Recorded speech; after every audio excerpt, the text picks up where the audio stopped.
Hello, welcome along to another episode of the interview series. Today, my guest is Dr. Joseph Thomas, and we're going to be talking about Hindutva in New Zealand. Joseph, thank you for joining me. It's a pleasure.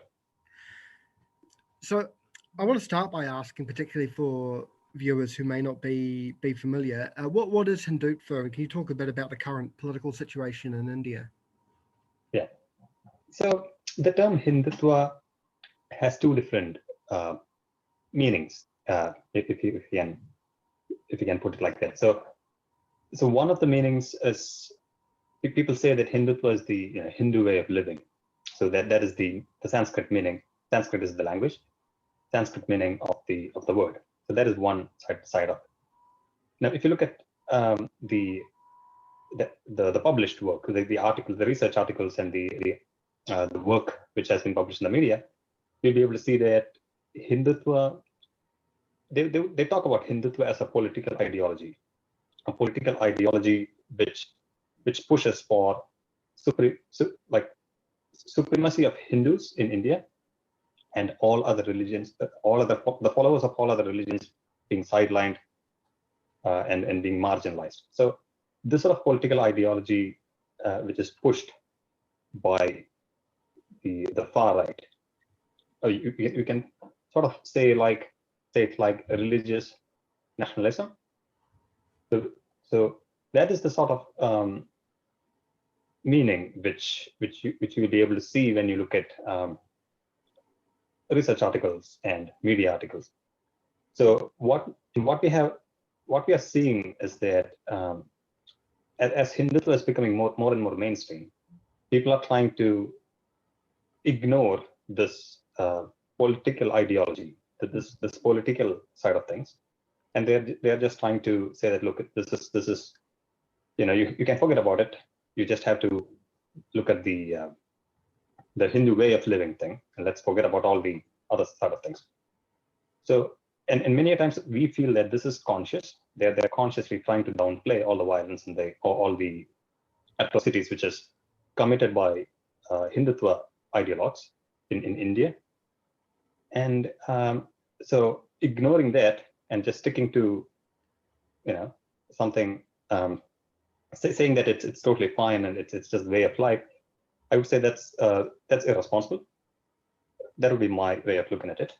Now, in order to talk about it in terms of what's happening in India at the moment, I think that the way to go would be, I'll try to draw some broad pictures from before the time of independence to what's happening at the moment. So when India was trying to get its independence from British Empire, so there were two kinds of systems which were trying to attract minds, trying to form this huge coalition of groups to kick British out. So one, you can call it a secular nationalism, and then the other is cultural nationalism. The secular nationalism, wherein we have Gandhi, we have Nehru and other leaders who are trying to bring people together, irrespective of their religion, language, ethnicity, doesn't matter. Come along and let's fight for freedom. And so there was that side to it. And then there is the cultural nationalism side of things, where we have leaders who were inspired by the Nazi movement in Germany, and leaders who went and met Mussolini. So we have leaders like there's a leader called B.S. Munje, who was the mentor of the first RSS head. His name is Hekkevar. So Munje actually went to Italy and met with Mussolini, and he inspected the training centers and all that, the way they train people, train young adults and all that. And then he came back to India, and then he established the RSS. RSS is the Rashtriya Swayam Sevak Sangh, which is like a paramilitary sort of organization with their trainings and all kinds of stuff. And so there is that sort of thing. So what happened with the independence struggle is that people Indians ignored this cultural nationalism side of way of thinking, the ideology, and they stuck with the secular nationalism side of things. And again, the folks who were actually following the cultural nationalism side of things, they were actually asking people to not fight the British. Let's fight Muslims. Okay? You don't have to worry about British. And so there was that horrible past, where there were leaders like Savarkar and Golwalkar. They were all trying to say that, look, let's not worry about fighting British, let's fight Muslims. But that didn't work out, and then India got its independence, and secular nationalism was mainstream for a long time. And then from 1990 onwards, like with neoliberal globalization and India opening up, we started seeing the cultural nationalism slowly coming up. So there were certain events which led to the revival of cultural nationalism in India. It's things like the demolition of Babri Masjid, which was like a mosque, which was demolished by the far right, and so events like that. And then there was riots in 2002 in Gujarat, where lots of thousands of Muslims were murdered. Events like that sort of contributed towards the revival of this far right Nazi inspired ideology, which sort of all that sort of crystallized and came into solidified and came into being in 2014 when we had BJP, the Bharatiya Janata Party, which came into power. And Bharatiya Janata Party is like the political realization of RSS. RSS is their mentor organization, and then we have BJP, which is a political realization. So, and from then on, what we are seeing is like we are seeing minorities getting targeted, religious minorities getting targeted, linguistic minorities getting targeted, journalists, activists, students, climate activists, LGBTQ community, tribal activists, anyone who stands in their way. And like what they're essentially trying to do is like they have this idea that India has to become a Hindu Rashtra, which is like a Hindu nation, where all the other religions, people belonging to all the other religions will be second-class citizens. So they're trying to impose it, and this is like it's very much similar to all the far right movements which are developing in other parts of the world. It's very much similar. So the main fuel is hatred, against the other religion or other ethnicity, and they play on that, and we have politicians writing on all these hate speeches and going along. And so and then in 2019 the BJP got re-elected, and then the things are just going. I would say that the democracies in India is becoming more and more fragile. Freedom of speech is getting curtailed. Like people are getting arrested for tweeting. People are getting arrested for social media posts, and victims, when they try to seek justice, the whole thing just reverses, and they ultimately become the accused, and then they disappear into prisons. So it's a terrible situation. Yeah. But I mean, I'm optimistic because I don't think. I really think that most of the majority of Indians don't subscribe to this hatred. Majority of Indians are like they just want to get on with their lives. They are progressive folks. They don't they have been living peacefully for a long time. It's just that I think that this is like a abnormal sort of, and it's like an anomaly, and it will come back. And there are people fighting for overcoming this fascist tendencies and fighting hatred, if it makes sense. Good to hear the positive side of it too, that there's this fight back happening. Yeah. So how influential is Hindutva among the Indian diaspora in Aotearoa? So yeah, it's a very interesting question, because when you look at the Indian diaspora here, you can look at it like this. There are so many Indians who come to New Zealand, who come along and they struggle for some time. They struggle to get settled, and it's a new culture and all that. So they remain very apolitical. And then there is this side of things where there are community leaders who we think, because since they are community leaders, of course, we think that these are people who will be widely accepted. And then what we suddenly see is that these community leaders, they represent organizations which are affiliated with extremist organizations.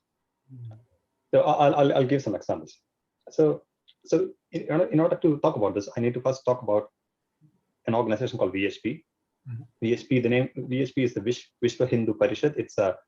They say that it's a global organization for Hindus, but VHP has a very strong base in India. And what they generally do is, if you try to research on what VHP does, some of the important things which you can see is like they call for economic boycott of Muslims.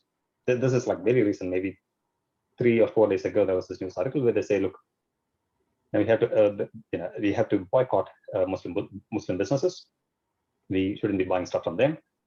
And then there are VHP followers who would, I think a few months ago, where they came up with this huge meeting in Delhi, which is the capital of India, where they were doing Nazi salutes, and then they were saying things like, we have to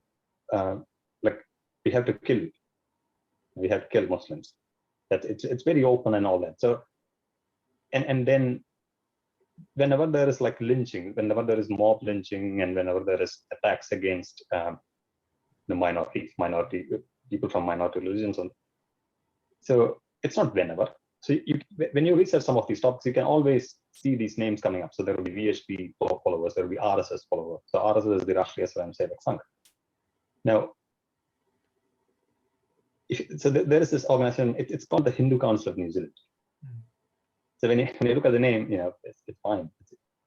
If you look at their constitution, which is also available in the public domain, you can see that this is VHP New Zealand. So that is the real name. So you look at the constitution, you can see that. That's surprising. That's incredible. The fact that we have VHP. So when they say VHP New Zealand, what they mean by that, I think, is that they are the VHP's branch in New Zealand. That's what I feel. And even then, that's what I feel. You can actually see that leaders from VHP New Zealand or Hindu Council New Zealand go to India to attend VHP functions. So I'll give you examples. But before that, so there is one more organization which is called the HSS, which is the Hindu Swayamsevak Sangh, which is the sister organization of RSS. So we also have HSS operating here in New Zealand. So these are it's all there in the public domain. It's very interesting that people are not concerned about it. So now, how influential is Hindutva? Community leaders. So what's interesting is the president of Hindu Council, his name is Vinod Kumar. Vinod Kumar is a very established business leader. He's well-respected business leader in the community, but he is the president of VHP. And you see leaders from the community, including parliamentarians, including representatives from the cops, representatives from all sorts of, including human rights commissioner. So all these folks, they just come together and they just share the space together, and they organize events together. And it's very strange to me and to us as AAPI that leaders of an organization like VHP is getting so much acceptance in a country like New Zealand. There's another business leader. His name is Bal Dhillon. So it's interesting because Bal Dhillon is a well-respected business leader, but you can see him presiding over events organized by Hindu Council, events organized by events organized by, there is a group called the Overseas Friends of BJP.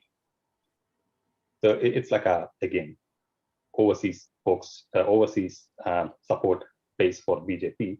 And then, so you could see Bal Dhillon presiding over events like that. And you would see people like the presidents of Hindu Council, which is VHP New Zealand, and HSS attending the event, and they are all happy and making things happen. So and these are community leaders. So well, I think they do have within the diaspora, they do have their influence without question. Another example is Mahesh Bindra. Mahesh Bindra I think he's a former parliamentarian. So into the 51st Parliament of New Zealand, he was elected.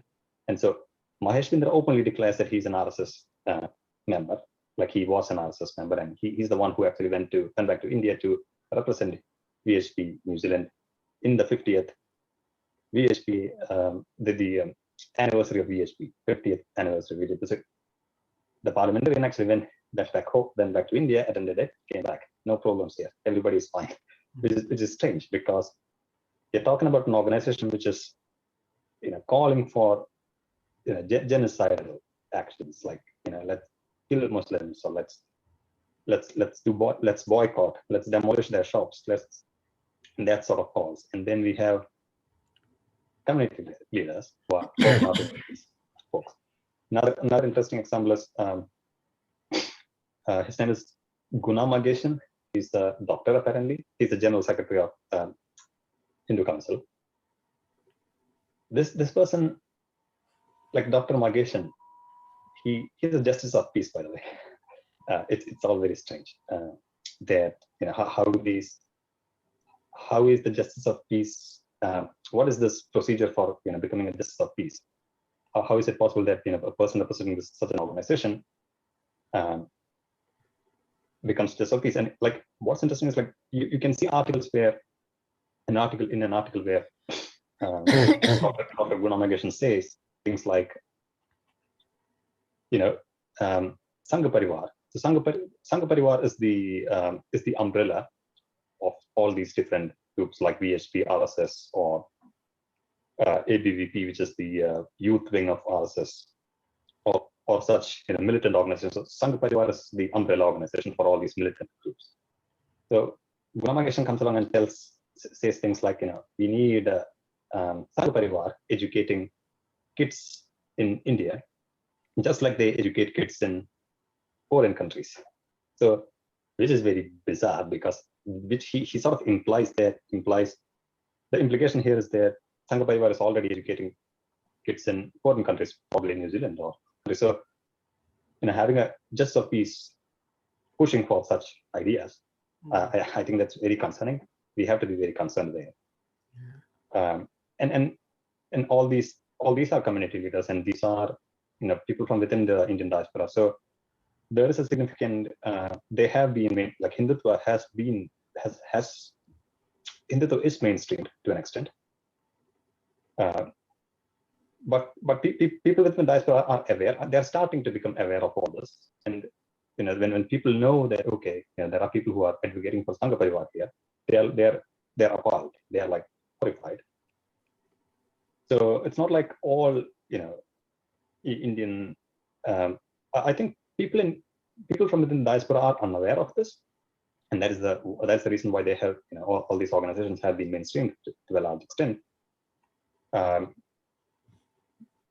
yeah, they have been, they are here, and they are operating well without any problems. Yeah. And how close are the links between the organizations here and the organizations in India? It sounds like they're quite close, with people traveling back to India to attend events and things like that. Yeah, I think the best example is the best documented example, documented in the sense that it's there. It's published by, I think it's published by Indian Weekender, which is an Indian newspaper. This is when Mahesh Bindra went along to India to attend the 50th anniversary of Vishwa Hindu Parishad, and Mahesh Bindra was representing Hindu Council, which is the VHP branch of New Zealand. And then so there is that. So that is a very like open and very clear link saying Hindu Council is connected, or they are actually talking and doing their communication with the host organization in India. Then I think if you look at, so there is this website called Tiara. Tiara is the Encyclopedia of New Zealand. It's called the Complete Guide to Our People, Environment, History, Culture, and Society. So in this second page, which is in this page, story, diverse religions. So when they talk about Hinduism, so again, the same person, the Justice of Peace, Guna Mageshan, Dr. Guna Mageshan, he would talk about, so he would directly talk about the Hindu Council affiliated with VHP. Okay, and then he would also talk about the Hindu Council New Zealand the Hindu Council in New Zealand launched Hindu organizations, temples, and associations, which is HOTA, which is like a representative of all Hindu groups in New Zealand. So which is very strange in the sense like it actually shows that the VHP is actually in control. I mean, it feels like that. VHP is in control of all these Hindu organizations who are part of HOTA. So, which is very strange because I mean, I don't believe that. I mean, I refuse to believe that the people who are, the people who are attending the temples, Hindus who go to the temples, they don't know about it. I think probably they don't know about it because I don't think they would go to any place which is openly affiliated with an organization which is so extreme and violent. I have so many Hindu friends I have so many Hindu friends who are so progressive, like they are extremely progressive, and they would condemn whenever there is an issue, whenever there is a problem, whenever VHP would come along and talk about do such atrocities, they would always condemn. But then we have like VHP having launched this coalition of all temples, and we have there is a link between people going from New Zealand, VHP representatives from New Zealand going and talking to the head body in India.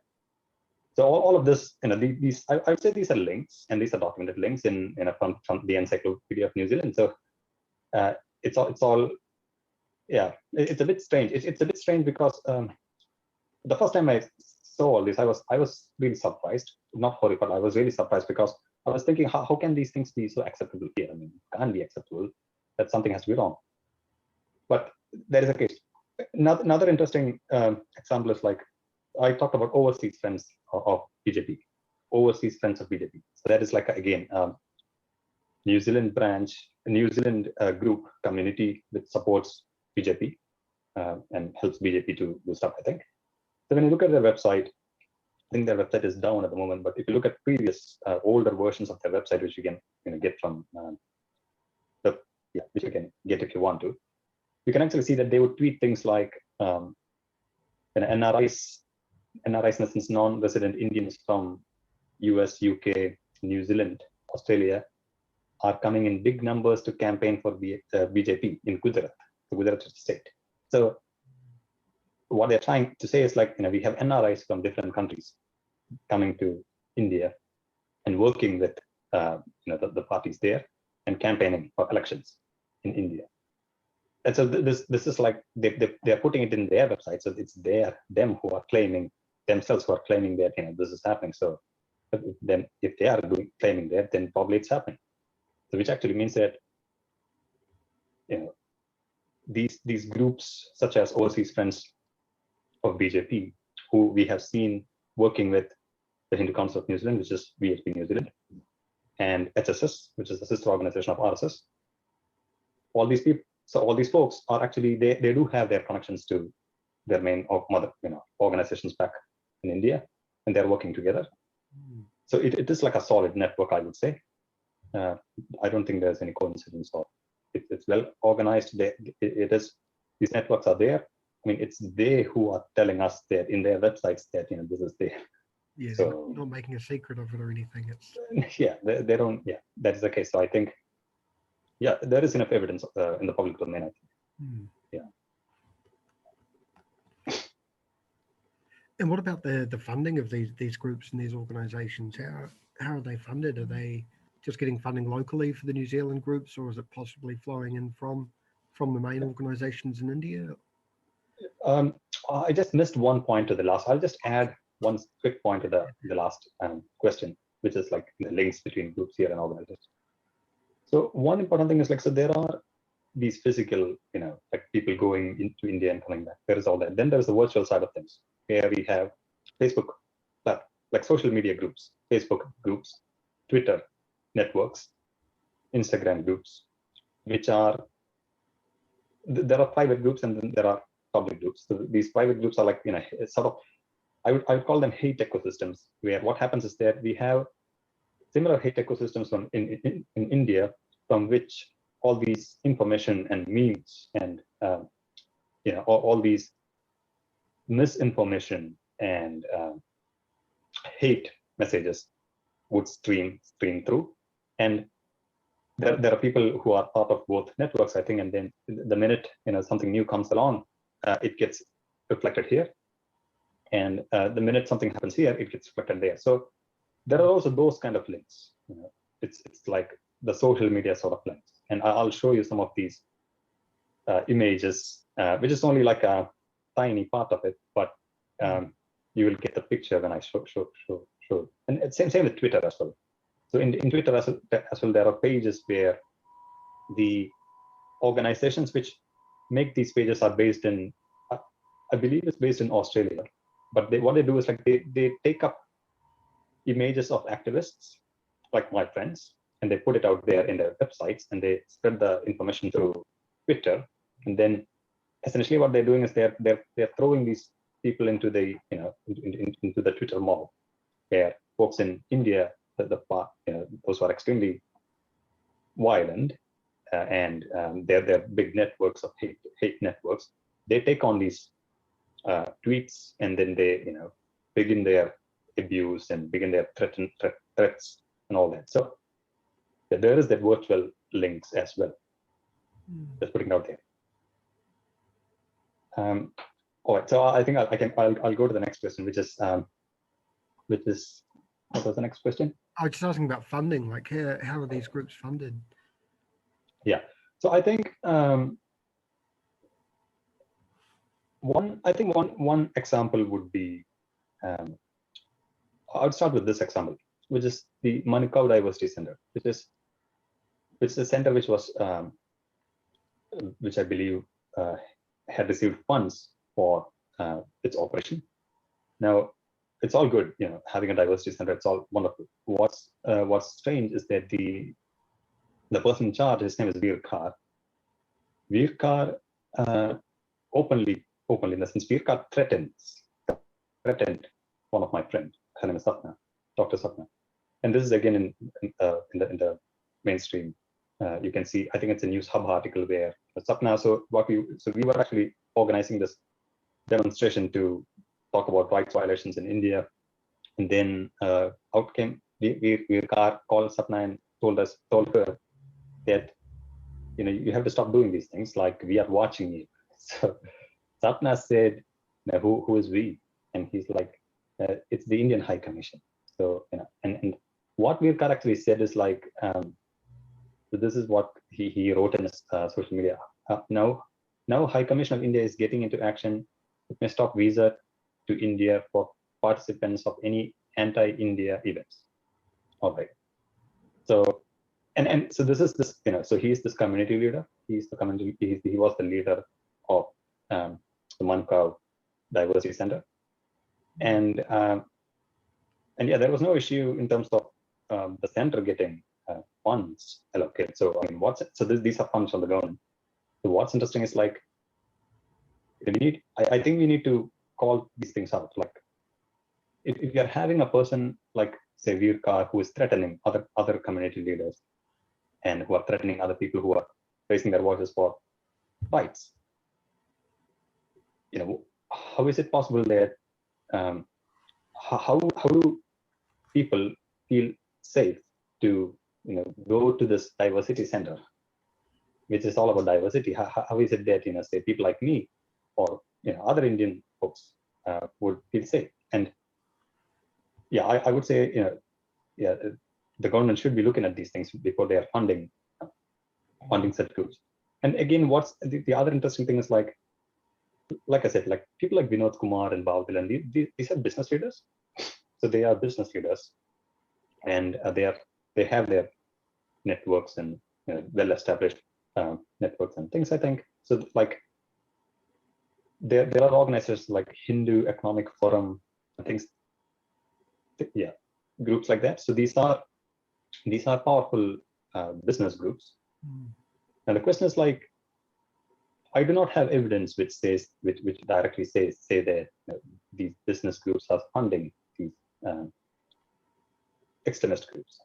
or these business groups are funding the groups which call themselves VHP. But what's interesting is like the same person who is the who is this business leader is the president of VHP. So well, there can be funds going. I don't know. I mean, I think these are things which journalists should ask and investigate about. These are things which how is this mainstreaming, and how is this legitimizing of VHP being ignored? Why is it being ignored? Are these the kind of leaders which we really want? And again, the last point would be, how are these networks funded? So many of the works which these networks do, which is mostly, I mean, Hindutva networks, like networks which I'll show you, they do a lot of hate peddling, which is mostly voluntary work. Like people just come along and they just form their network hate ecosystems, and they just keep peddling this memes and stuff. So I think it's mostly voluntary. Mostly in the sense there is that voluntary side of things when it comes to the virtual world. So yeah, so it's there is that huge side of thing as well, that voluntary, and because it's an ideology, they're trying. I mean, these voluntary groups, they're trying to spread this ideology, and there's a lot of voluntary work going out there. So yeah. You touched on this a bit already, but I wanted to ask about these groups and some of these individuals gaining some legitimacy from seeing sort of what looks like support from some more mainstream New Zealand politicians who perhaps are not aware of the real nature of these groups. Can you talk a bit about that? Yeah, I can. I feel that the politicians and representatives from different organizations, they support these organizations. They support organizations like Hindu Council or VHP New Zealand, because they are unaware of what exactly these organizations are. They just feel that it's okay to come along and support these diverse groups. So this has been going on for a long time. So I think the first Hindu Council conference, it happened in 2007, and we had the Prime Minister Helen Clark coming along and talking, and it goes from there. We have Judith Collins coming along in 2012 to preside over the fourth VHP New Zealand meeting. And what's interesting is like this information that Judith Collins was there, and also there were other MPs. I read this from an online magazine called The Organizer. The Organizer is like is the mouthpiece of RSS, and so that it's like an Indian online magazine, and it also has print edition, I think.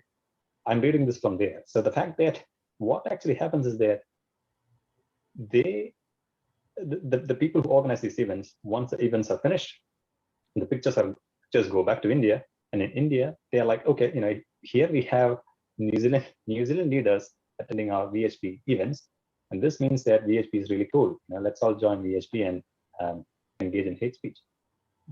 And I don't think the politicians in New Zealand are aware of this, but that's what's happening.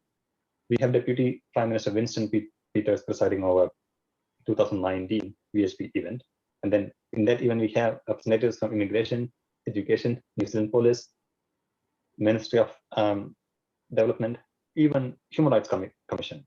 So the Chief Human Rights Commissioner, his name is Paul Hunt. He was there. He was presiding over the meeting, and highlighted that everyone has a right to live with dignity. All right. It's just that the same organization back in India is calling for boycotts. It's calling for genocide of a community. It's either that they are not doing the research before attending these events, or they know this is the case. Well, I refuse to believe that they know. I really refuse to believe that they know that this is a VHP event. But yeah, and then again, what's another interesting thing is like another interesting example is there's another youth group called Hindu Youth, New Zealand. So these are young people, young kids, and you can see that if you look at some of the news articles, you could see that their organizations their events are organized with the help of Hindu Council New Zealand, which is VHP. Like you can see their leaders attending these events, and again you can see all these same community leaders like Race Relations Commissioner like Meng Poon, representations from New Zealand Police. Everyone's there attending the event. They might not be talking about anything that they need to. I think they are just talking about stuff. But when these leaders attend these events organized by groups such as VHP, they are actually legitimizing these groups, and the effects of these legitimizing actually is felt back home, because the pictures are going back home, in articles and back home, where they say that, look, it's organized by VHP, and we have Human Rights Commissioner talking about stuff. We have New Zealand Race Relations Commissioner talking about stuff. So, and that actually means that the people who are actually getting targeted in India, they are seeing these things and they are finding it. They are like, my God, even New Zealand is siding with these extremist folks. So already their voices are marginalized, and our politicians helping to legitimize it makes things really bad. So yeah, I think, and there are many examples, in if you look at it, how some of these organizations have been getting support and getting its legitimization from New Zealand politicians. It's really sad with regards to Hindu youth, and it's very similar. There's one more thing. It's like the HSS, which I talked about, Hindu Swayam Sevak Sangh. If you actually go to their website and if you look at the pictures, there's gallery. So it's like it's open for everyone, public domain. If you look at their gallery, you can see young kids doing the stick training. So RSS has the stick training. It's very much similar to the RSS is like this. It's like a paramilitary group. They have their like physical exercise trainings and stuff, very much similar to how the fascists had their physical activities and training camps and stuff. So they have the stick and they do their stick training, and you can see in the HSS New Zealand website where kids are doing the same thing. And I feel very sad about it, because I don't think that the kids know about this relationship towards the fascists in 1930s, which RSS has all the way. I don't think they would know about it. I think if they know about it, they wouldn't have done that. But probably they don't know about it, and they keep doing all these things. So, and yeah, politicians helping it. Yeah, it's unfortunate. Yeah. Something I found quite interesting researching this is, including in some of the material you've sent me, seeing these Hindutva supporters sharing links to like Islamic articles from Western far right sources, so like from far right groups in the UK or the US. And you've talked a bit as well about the historical links between like 20th century fascism and Hindutva. What are the connections and the overlap between Hindutva and the Western far right? Yeah. So you can see the overlaps developing when there are extremist terrorist events happening. So one example is like, so when the Christchurch massacre happened, there was a lot of online chatter where, so of course there's the white supremacist groups who are celebrating things, and then in India we have the far right Hindutva groups who are also celebrating. They are like, this is like, some of the tweets are like, I mean, yeah, there's no point in quoting it, but so whenever, so what they share, what both these groups share is the common hatred against Muslims, or yeah, I think yes, I think the common hatred against Muslims. So that is what the far right Hindutva and the far right white supremacist groups share. And so always when there are events like this, there is that chatter going on. So when you monitor the ecosystems, you can actually see that there is all celebration and stuff. Then I think you can also see, like in AAPI TV, where we have like the AAPI TV is like this New Zealand, like this Indian diaspora sort of TV which talks about things happening within the Indian diaspora and things which are relevant to Indian diaspora. Anyway, and sometimes you can see counterspin media coming along and putting out there, because the counterspin is like it has its far right sort of tendencies. Yeah, I think so. And like there are things like these, like the person who committed the Christchurch massacre, he did travel around the world. And what's interesting is like the country where he spent the maximum amount of time was in India. So he came to India. He spent 3 months in India. That was the longest where he apparently stayed. The country in which he spent time. We don't know what he did in India. It would have been really good if the Royal Commission had pushed for an inquiry with regards to what was he doing in India. Was he checking with the fascist groups in India? So we don't know about it. It would be interesting to see. But yeah, I think in their shared hatred towards this community, yeah, you can see overlaps happening there and here. Whenever there are extremist events, you can see this chatter. But yeah, I think that would be what I would like to say about that. Yeah, I think one thing is I can sort of share the screen and show some of the yeah, I'd like to have a look at some of it's not good material, but I think this is what's happening. So I'll share my screen now. So can you see the screen? Yes, yeah. Yeah. So this group, this is called, so this material, first of all, it's coming from sources who are within. So these are progressive Hindus who are within these Facebook groups, who are there and who are sending me this. So they are, I think their identities, I mean, they are concerned as well. The fact that their identities go up. So that's with me. But so this particular group, so it's called Proud Indian Nationalists. Maybe it's part of Proud Boys. I don't know. You can see all kinds of stuff in there. In this Facebook private group. So this actually started. This group came to existence in, like, I think there was this movie called The Kashmir Files, which had a lot of controversy and all that. And this came into existence when that movie came along.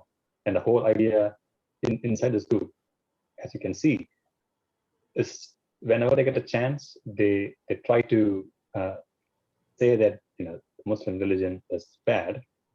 They try to stereotype. And what anything which they want to do, anything by any means in which they can like paint a bad picture about this, about the community, about the Muslim community. They try to do that. They keep trying to do that, and it just keeps going. And this is like, so this is actually poison, which is actually getting injected into the bloodstream of our communication networks, right? This is like steadily they're injecting all this, and then so there's another group which is called the Hindus, which is called Hindus in New Zealand, which was the original group where content like this used to come along. And then what happened is that once the Proud Indian Nationalists and that group came along, this group started becoming a bit more moderate, and all the extreme stuff started coming in Proud Indian Nationalists. And it just keeps going. Yeah, it keeps going. It's just a matter of stereotyping Muslims.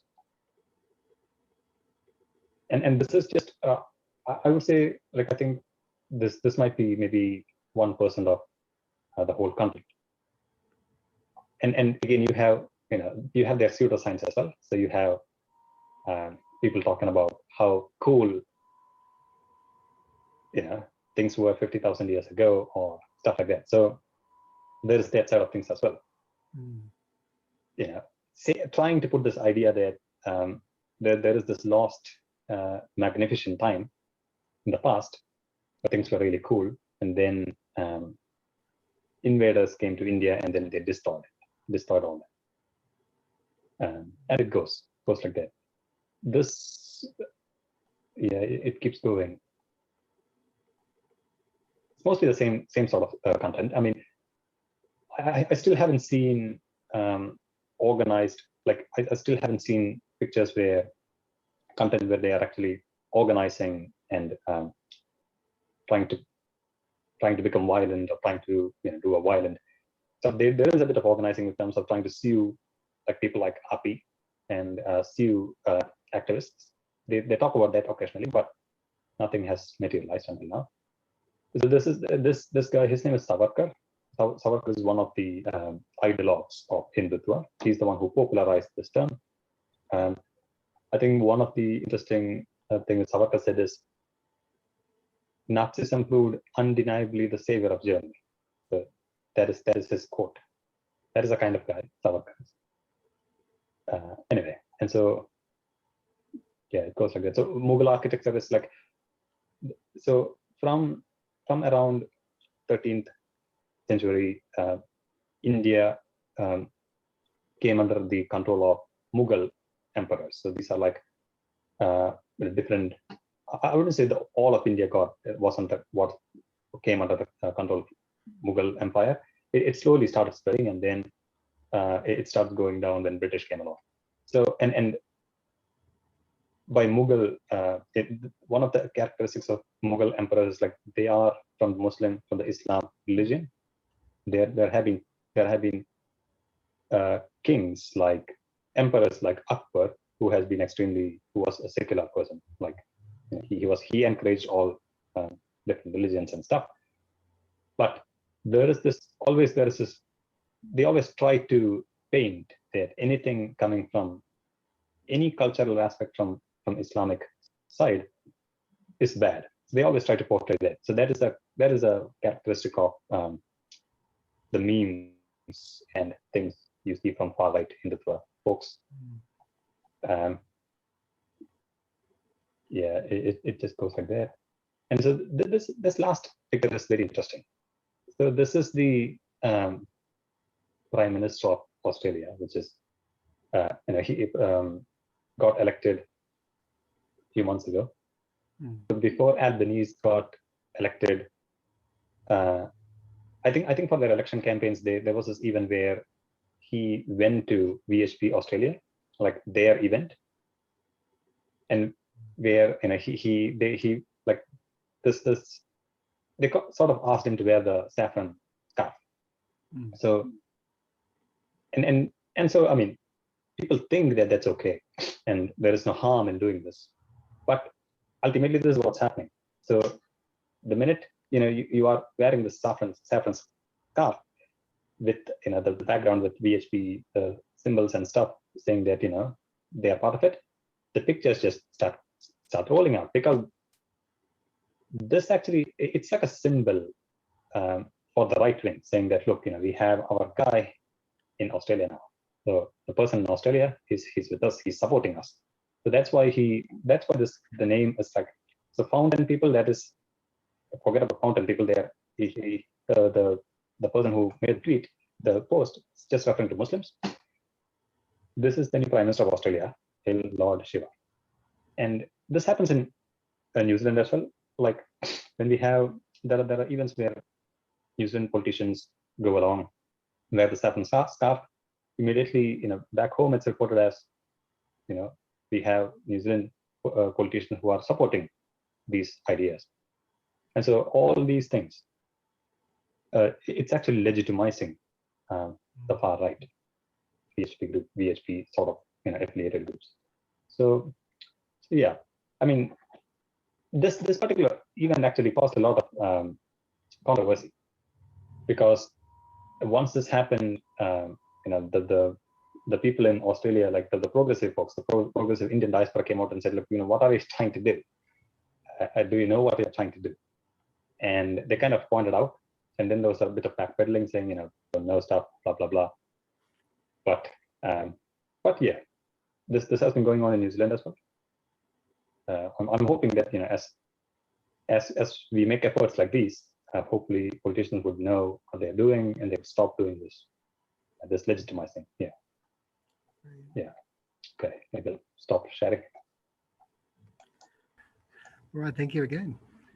Thanks a lot. Look, thanks a lot for organizing this. I think it's really important that New Zealanders have to start looking at looking at these far right tendencies within the ethnic communities, and also it's really important that New Zealand politicians and community leaders start to look at what's happening and how they are helping by supporting these far right groups, far right Hindutva groups, how they're actually legitimizing these groups, and how bad is the impact back home. So it's something which people need to start looking at. And thanks a lot for organizing this interview.